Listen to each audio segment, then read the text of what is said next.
Prince का चेहरा गुस्से से लाल था। उसने एक जोरदार पंच जतिन के चेहरे पर मारा और गरजते हुए बोला, अब मैं तेरा घमंड चकनाचूर कर दूंगा। फिर उसने अपने साथ खड़े दो आदमियों की तरफ इशारा किया। कम इन। जतिन, जो अब तक खुद को ताकतवर समझता था, उन दोनों की तरफ डर से पीछे हट गया। वह कांपती आवाज में बोला, नहीं, आप लोग ऐसा नहीं कर सकते। मैं बस एक लड़का हूँ, मुझे मत छुओ प्लीज। लेकिन उन दो आदमियों ने बिना कुछ कहे सिर हिलाया और उसकी ओर बढ़ने लगे। दूसरी ओर मन्नत ये सब देख रही थी। उसकी आंखें फटी की फटी रह गई। यह सब कुछ उसकी कल्पना से भी ज्यादा भयानक था। उसकी रूह कांप उठी। प्रिंस, प्लीज मुझे यहाँ से ले चलो। अगर मैंने ये सब देखा तो मैं मर जाऊंगी, उसने चीखते हुए कहा। उसकी आवाज दर्द और डर से कांप रही थी। जतन की चीख अब कमरे में गूंज रही थी। कोई भी इंसान सुनता तो अंदर तक हिल जाता, लेकिन प्रिंस का चेहरा पत्थर जैसा था। फिर भी मन्नत की चीख ने कुछ पल के लिए उसे रोक दिया। वह पलटा और मन्नत की तरफ देखा। मन्नत अपना चेहरा छिपा रही थी। उसकी आंखों से आंसू बह रहे थे। उसे घिन, डर और तकलीफ एक साथ महसूस हो रही थी। प्रिंस उसकी तरफ आया और उसे जमीन से उठाया।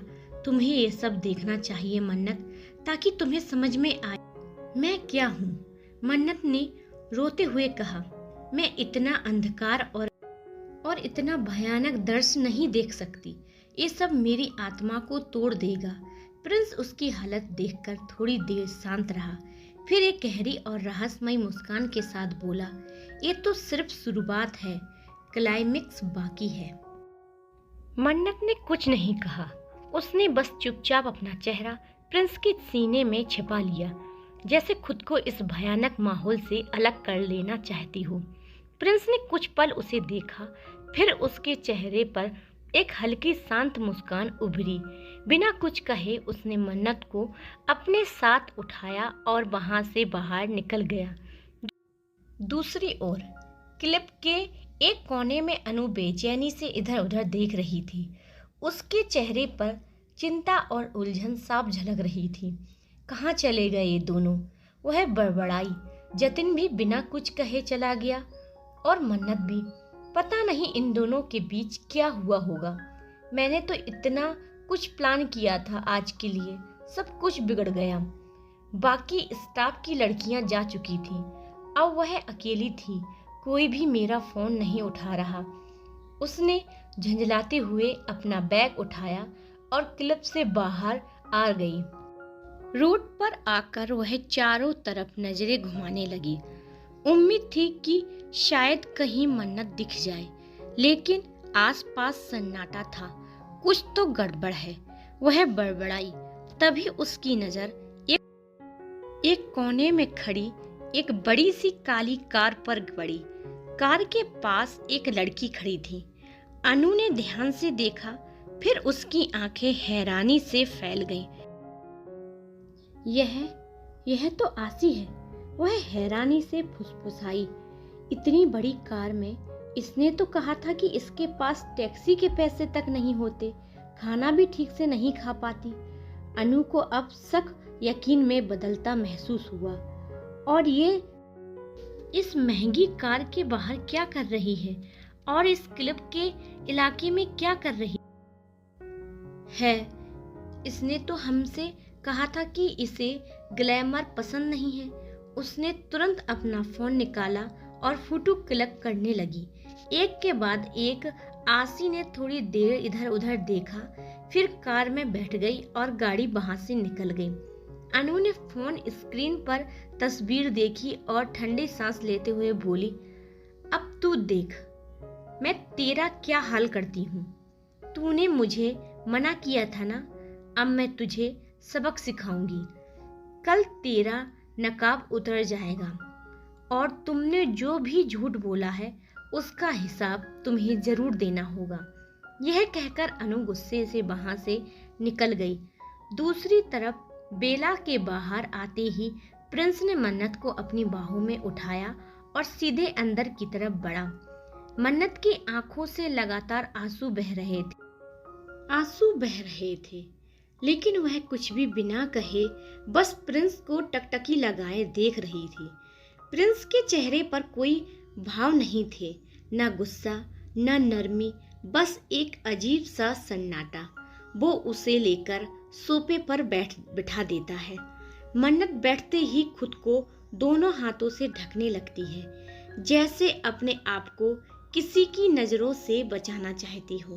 प्रिंस कुछ पल उसे देखता है, फिर अपनी जैकेट उतारकर उसके ऊपर डालते हुए कहता है, जाओ जाकर कपड़े बदल लो।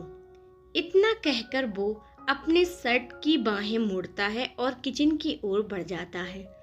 मन्नत अभी भी असमंजस में है, कुछ कहना चाहती है लेकिन शब्द नहीं मिल रहे।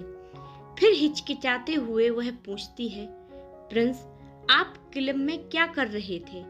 प्रिंस के कदम रुक जाते हैं।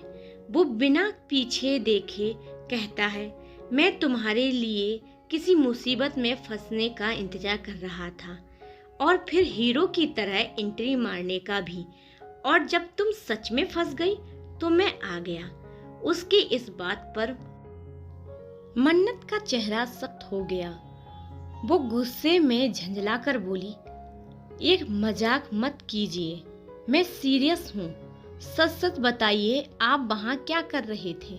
अब प्रिंस उसकी तरफ तेजी से आता है और उसकी बाजू कसकर पकड़ते हुए गुस्से में बोलता है, अगर मैं तुमसे ये पूछूं कि तुम उन छोटे छोटे कपड़े में क्लब में क्या कर रही थी तो क्या जवाब दोगी?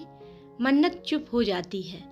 वो नीचे झांककर अपने कपड़ों को देखती है। एक शॉर्ट ड्रेस जो उसकी थाई तक खुली हुई थी, उसकी गोरी स्किन साफ दिखाई दे रही थी, जो सबका ध्यान खींच सकती थी। लेकिन फिर भी वो धीरे से बोली, तो क्या हुआ? ये कपड़े पहनने के लिए ही तो बने हैं, इसमें गलत क्या है? प्रिंस उसकी तरफ झुकता है, आंखों में गहराई लिए। गलत तब होता जब तुम्हें इन कपड़ों की वजह से डर लगे, या तुम्हें कोई छूने की कोशिश करे, या तुम किसी की आंखों में अपनी इज्जत को गिरते हुए महसूस करो। मन्नत की आंखें भर आईं।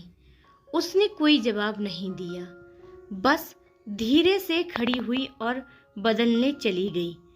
अगर मैंने ये कपड़े पहने हैं तो उससे आपको क्या दिक्कत है? आप मेरे बॉडीगार्ड तो नहीं हो? हर वक्त मेरे पीछे पीछे मेरी मदद को लगे रहते हो। मन्नत ने गुस्से से कहा। प्रिंस ने दांत पीसते हुए जवाब दिया, बस कर मन्नत, ये जुबान एक दिन मैं काट कर रख दूंगा। मेरे सामने ज्यादा मत बोला करो। मन्नत एक पल को चुप हो गई। और कान खोलकर सुन लो मन्नत, प्रिंस ने तेज आवाज में कहा, अगर आज के बाद फिर ऐसे कपड़े पहने तो मैं तुम्हें और तुम्हारे कपड़ों को आग लगा दूंगा। यह कहकर वो किचन की ओर बढ़ गया। मन्नत सन्न थी, मगर फिर खुद को समेटते हुए बोली, What do you think of yourself? किस हक से मुझसे इस तरह की बातें कर रहे हो? और कौन हो आप मेरे कपड़ों पर कमेंट करने वाले? लेकिन प्रिंस कुछ नहीं बोला और चला गया। मन्नत बड़बड़ाई, क्या दिक्कत है इस इंसान को, जैसे मैं उसके कारण किसी मुसीबत में फंस गई हूँ, जैसे मेरी परेशानी से उसे कुछ ज्यादा ही फर्क पड़ रहा हो। वह वहीं बैठ गई। कुछ ही देर में प्रिंस एक बाउल लेकर वापस आया। ये तुम्हारे लिए है, उसने कहा, बाउल टेबल पर रखते हुए। क्या मेरे लिए? मन्नत ने हैरानी से पूछा। और ये इतना गर्म क्यों है? ये जरूरी है, प्रिंस ने कहा, और कॉटन का कपड़ा पानी में डुबोते हुए मन्नत के पास आया। आप पागल हो गए हैं क्या? मन्नत उठकर जाने लगी, मगर तभी प्रिंस ने उसकी कलाई पकड़ी और उसे फिर सोफे पर बिठा दिया। जहाँ जहाँ उस इंसान ने तुम्हें छुआ है, मैं वो निशान मिटा देना चाहता हूँ। मन्नत सन्न रह गई। आप होश में नहीं हैं, ये सब बहुत गलत है, मुझे खुद को संभालने दीजिए। नहीं प्रिंस, प्रिंस ने कहा, तुम्हारी त्वचा बहुत नाजुक है और मैं नहीं चाहता कि उस इंसान की छाया भी तुम पर रहे। मन्नत ने कांपती आवाज में कहा, प्रिंस, आप जो कर रहे हैं वो प्यार नहीं, जुनून है, और जुनून में प्यार की गरिमा नहीं होती। प्रिंस ने मन ही मन सोचा कि जब उसने जतिन की कॉलर को पकड़ा था तो उसने जतिन से क्या कहा था, जिस लड़की को तुमने तकलीफ दी है वो कोई आम लड़की नहीं, मन्नत है, मेरी मन्नत। मन्नत पास ही खड़ी थी, स्तब्ध और डरी हुई थी। उसने कुछ कहने की कोशिश की थी, लेकिन शब्द मानो गले में ही अटक गए थे। प्रिंस ने धीरे से जतिन को छोड़ दिया और मन्नत के पास आया। उसकी सांसें तेज थी। तुम जानती भी हो, जब तुम्हें कोई और छूता है तो मेरे अंदर क्या जलता है। उसने मन्नत का हाथ पकड़ा और धीरे धीरे उस पर कॉटन रगड़ते हुए बोला, ये जलन सिर्फ तुम्हारे घाव की नहीं, ये मेरी आत्मा की है। मन्नत दर्द से करहर उठी, उसकी आंखों में आंसू बह निकले। आपको क्या हक है मुझे यूं तकलीफ देने का? जतिन ने जो किया वो गलत था, लेकिन आप तो उससे भी ज्यादा दर्द दे रहे हैं। प्रिंस ने एक पल के लिए चुप्पी साध ली, फिर उसने धीमे स्वर में कहा, मैं तुम्हारे जख्म भर रहा हूँ ताकि तुम खुद को फिर से गंदा ना समझो, ताकि किसी और का छूना तुम्हें शर्मिंदगी ना दे। मन्नत ने थरथराते हुए स्वर में कहा, आप वहां थे जब मैं डांस कर रही थी। प्रिंस की आंखें झुक गई। उसने कुछ नहीं कहा, उसकी खामोशी ही जवाब थी। मन्नत की सांसें रुक गई और एक सच्चाई उसके सामने खुल चुकी थी। क्या यह जुनून या इश्क की कोई और शक्ल? क्या प्रिंस की यह हरकत उसे और मन्नत को करीब लाएगी या हमेशा के लिए कर देगी दूर? जवाब मिलेंगे अगले हिस्से में। तब तक के लिए आप सब अपना ख्याल रखिएगा। लाइक, कमेंट, शेयर करते रहना, मुझे बहुत अच्छा लगेगा। तभी मैं नेक्स्ट स्टोरी डालूंगी, नहीं तो मैं यहीं स्टॉप कर दूंगी।